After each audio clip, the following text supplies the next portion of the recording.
दोस्तों आपको बता दें कि 5 मई को केदार धाम के कपाट खुल गए हैं। दोस्तों केदारनाथ धाम के बारे में तो हर कोई जानता है। क्या आप जानते हैं कि केदारनाथ मंदिर किसने बनवाया था? इसके पीछे का रहस्य क्या है? केदारनाथ धाम उत्तराखंड राज्य के रुद्रप्रयाग जिले में है। 12 ज्योतिर्लिंगों में सम्मिलित होने के साथ 4 धाम और पंचधाम में से एक है। केदारनाथ धाम यात्रा के बारे में हमारे पुराणों में भी लिखा है कि जो व्यक्ति केदार धाम के दर्शन किए बिना बद्रीनाथ धाम के दर्शन करता है उसके दर्शन निसफल जाते हैं। दोस्तों इस ज्योतिर्लिंग का इतिहास दिया है कि हिमालय के केदार संघ पर भगवान विष्णु के अवतार नर नारायण ऋषि तपस्या करते थे। उनकी आराधना से प्रसन्न होकर भगवान शंकर प्रकट हुए और उनकी प्रार्थना सुनकर ज्योतिर्लिंग के रूप में सदा वास करने का वरदान दिया। दोस्तों आज की इस वीडियो में हम आपको बताएंगे कि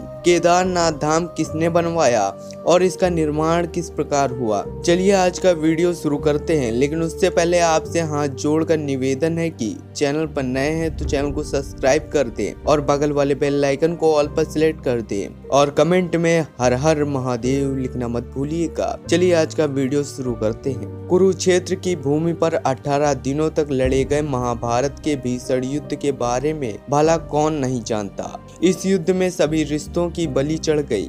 दोस्तों फिर चाहे वह गुरु शिष्य का रिश्ता हो या भाई बहन का या चाचा या भतीजे का। दोस्तों 18 दिनों तक निरंतर कुरुक्षेत्र की भूमि कौरव व पांडवों की सेना के रक्त से लाल हो गई थी। महाभारत का युद्ध समाप्त होने के पश्चात विजय तो अवश्य ही पांडवों की हुई, लेकिन तब तक बहुत देर हो चुकी थी क्योंकि उन्होंने भी बहुत कुछ खो दिया था। युद्ध समाप्ति के बाद कुछ समय बाद जब सभी पांडव भगवान श्री कृष्ण के साथ बैठकर युद्ध के परिणामों व प्रभावों के बारे में चर्चा कर रहे थे, तब श्री कृष्ण ने उन्हें पश्चाताप करने को कहा।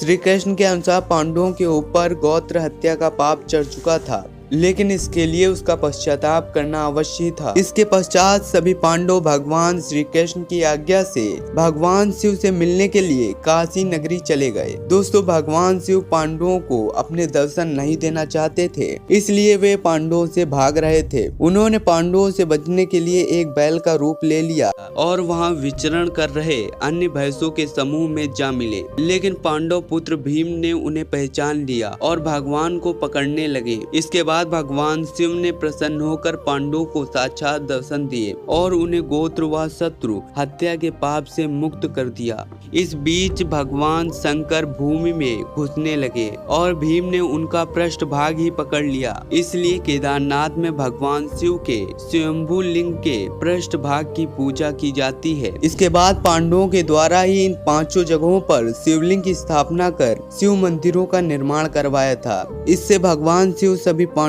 से अत्यधिक प्रसन्न हुए और उन्हें सभी पापों से मुक्त कर दिया। हालांकि इसके बाद पांडवों के पोते जन्मेजय ने केदारनाथ मंदिर के निर्माण को और आगे बढ़ाया और यहाँ आम लोगों को पूजा करने की अनुमति प्रदान की। इसलिए केदारनाथ मंदिर के निर्माण में जन्मेजय का भी योगदान था। समय के साथ साथ पांडवों के द्वारा बनाया गया यह मंदिर जर्जर हो गया। फिर जब भारत की भूमि पर आदि शंकराचार्य ने जन्म लिया, तब उनके द्वारा संपूर्ण भारत भूमि की पैदल यात्रा की गई। वह चारों दिशाओं में 4 धाम की स्थापना की। तब आदि शंकराचार्य ने ही इस केदारनाथ मंदिर का पुनः निर्माण करवाया था, जिसे आज हम देखते हैं। इसके बाद अपने जीवन के अंतिम समय में आदि शंकराचार्य ने इसी केदारनाथ मंदिर के पास ध्यान लगाया था। उनकी समाधि आज भी केदारनाथ मंदिर के पास में स्थित है। फिर 10वीं से 13वीं शताब्दी के बीच कई भारतीय राजाओं ने मंदिर का जीर्णोद्धार करवाया था। तो मित्रों आज की इस वीडियो के बारे में आपकी क्या राय है हमें कमेंट कर अवश्य बताइएगा। चैनल पर नए हैं तो चैनल को सब्सक्राइब कर दें और वीडियो को लाइक कर दें। मिलते हैं अगली वीडियो में। जय हिंद, जय भारत, वंदे मातरम मित्रों।